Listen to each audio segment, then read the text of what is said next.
ఈ cinema university అని పేరు పెట్టడం, పేపర్ లీకేజ్ అని అందులో భాగంగా టైటిల్ ఉండటం అంటే ఇవాల్టి నేపథ్యంలో 2 తెలుగు రాష్ట్రాలు మాత్రమే కాదు, భారతదేశంలోనే దేశవ్యాప్తంగా కొన్ని లక్షల మంది రాసే పరీక్ష పేపర్ లీక్ అయింది గత సంవత్సరం. ఈ సెట్ చినిగిపోయి ఉన్నది. కనీసం ఆ సెట్ చినిగిపోయి ఉన్నది అనే దాన్ని పట్టించుకోకుండా వందల మంది విద్యార్థులతో మాట్లాడారు. కొన్ని వార్తలు మనకు బయటకు కనిపిస్తాయి, చాలా వార్తలు కనిపించవు.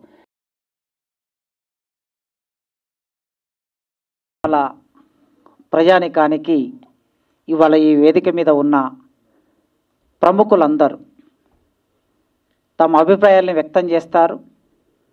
ఈ వేదిక మీద ఉన్న వాళ్ళు 50 సంవత్సరాల కాలంగా ఈ తెలుగు సమాజాన్ని వివిధ సందర్భాల్లో తమ రచన ద్వారా, తమ పాట ద్వారా, తమ గొంతు ద్వారా ప్రభావితం చేసి సమాజం ప్రగతిదాయకంగా మారడానికి నిత్యం ప్రయత్నం చేస్తున్న వాళ్ళు.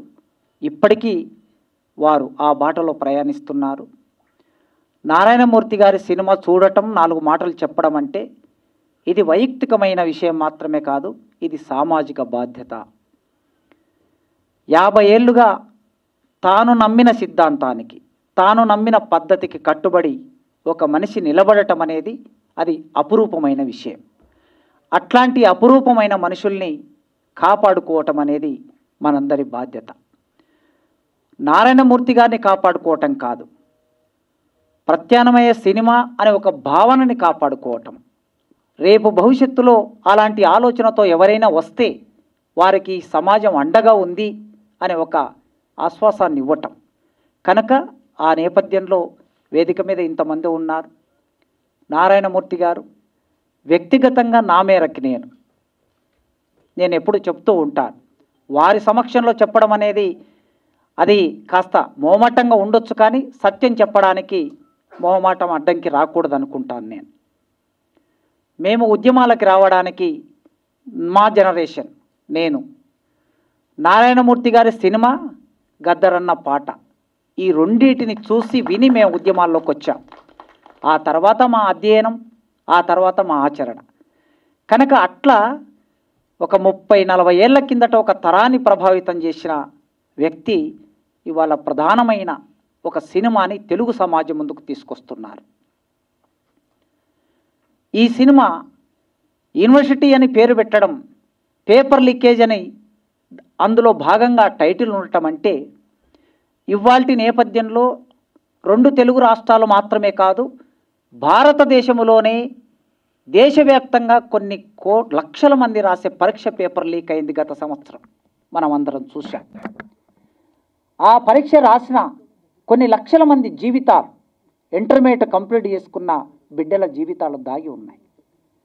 వారి జీవితాలన్నీ ఏమయ్యాయి? కొన్ని వార్తలు మనకు బయటకు కనిపిస్తాయి, చాలా వార్తలు కనిపించవు. ఇలాంటి ఒక సామాజిక విషయాన్ని కళాత్మకంగా మలిచి సినిమా అనేది ఒక ప్రధానమైన మాధ్యమం కనుక అది సమాజం మీద ఎక్కువ ప్రభావం వేస్తుంది. కనుక మనందరికీ తెలుసు వారి సినిమాలు ఎర్ర సైన్యం, అర్ధరాత్రి స్వాతంత్రం, అడవి దివిటీలు, ఒరే రిక్షా, చీమల దండు, ఎన్ని సినిమాలు చదువు గురించి చెప్పారు, ఉద్యమం గురించి చెప్పారు. ఆనాటి సమాజాన్ని విధ్వంసం చేస్తున్న మద్యపానానికి వ్యతిరేకం గురించి చెప్పారు. ప్రతి సందర్భంలో తన కళ్ళ ముందుకు వచ్చిన ప్రతి అంశాన్ని కళాత్మకంగా వ్యక్తం చేసి కోట్ల మంది ప్రజల్ని ప్రభావితం చేశారు. ఒకప్పుడు ఎద్దుల బండ్లు కట్టుకొని నారాయణమూర్తి గారి సినిమా చూడడం కోసం టౌన్ వరకు వెళ్ళేవారు. ఒక అచ్చంపేట, ఒక నాగర్ కర్నూలు, ఒక ఖమ్మం, ఒక కరీంనగర్, ఒక వరంగల్, ఒక నర్సరావుపేట, ఒక గుంటూరు, ఇలా 2 తెలుగు రాష్ట్రాల్లో వారి సినిమా అలా చూశారు. మొత్తం సినిమా రంగాన్ని ట్రెండ్ సెట్ చేస్తారని అంటారు కదా, ట్రెండ్ సెట్ చేసేటటువంటి వాళ్ళు కొందరే ఉంటారు.